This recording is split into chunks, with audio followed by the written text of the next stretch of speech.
Back another album review. This one is really special because this is my 150th album review.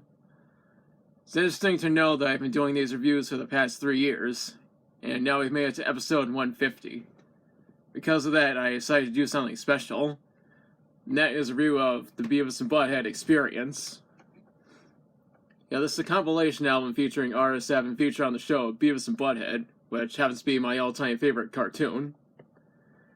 Granted, most of these artists appear in music videos on the show.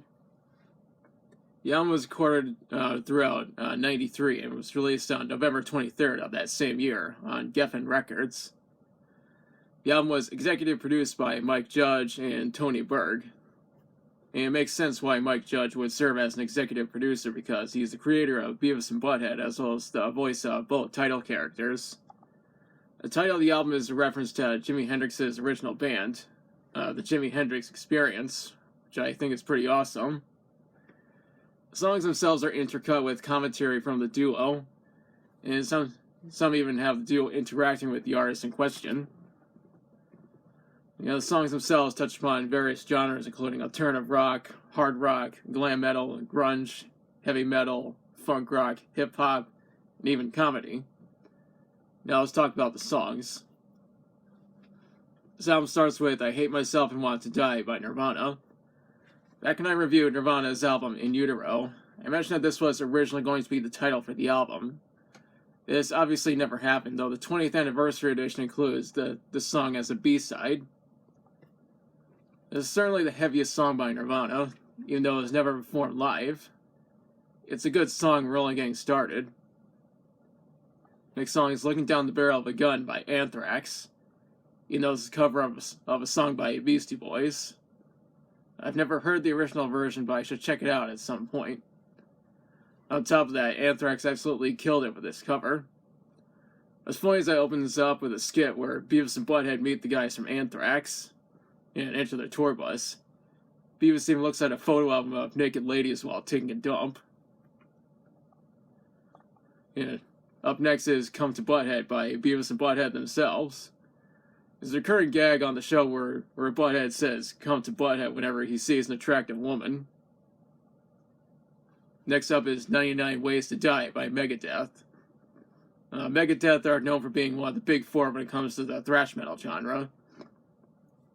I was first introduced to Megadeth in watching Beavis and Butthead because they really like that band. I might actually start collecting the albums by Megadeth at some point, but only time will tell. After that is Bounce by Run-DMC.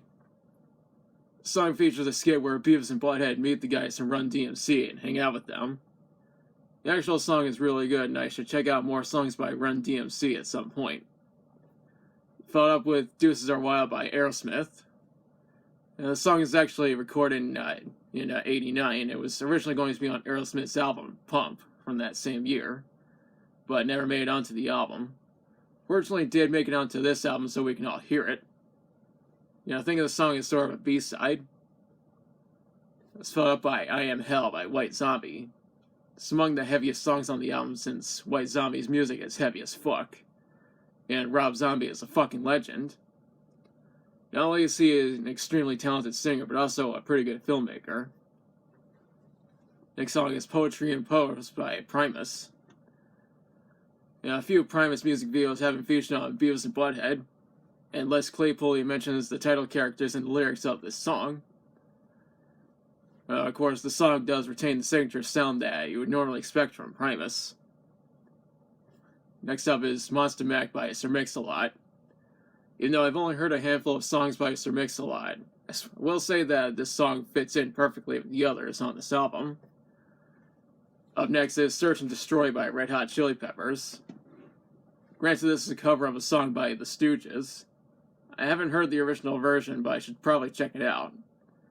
Of course, Red Hot Chili Peppers is one of those bands that's loved by Gen Xers and Millennials alike, and rightfully so because their music is awesome. After that is Mental Masturbation by Jackal. I'm not overly familiar with Jackal, but I should probably check out more songs by them. At the end, Beavis questions Butthead on what mental masturbation is. Of course, this is kind of sexual humor that you would normally expect from the show. This album ends with I Got You Babe by Cher with Beavis and Butthead. The original version was made by Sonny and Cher. I've heard it a number of times, and it's a good song to say the least.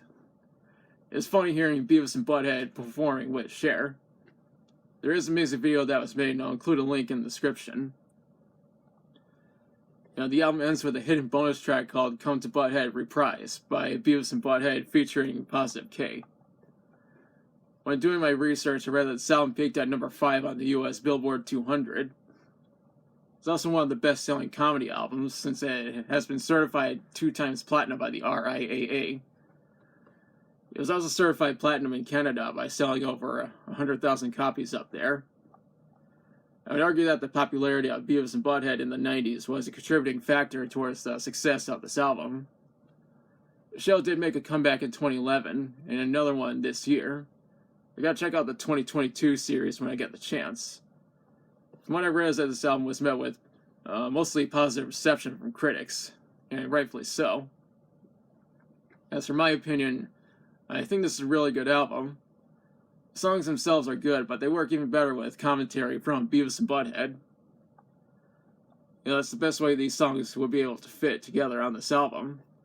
I highly recommend this album, especially if you're a Beavis and Butthead fan like myself.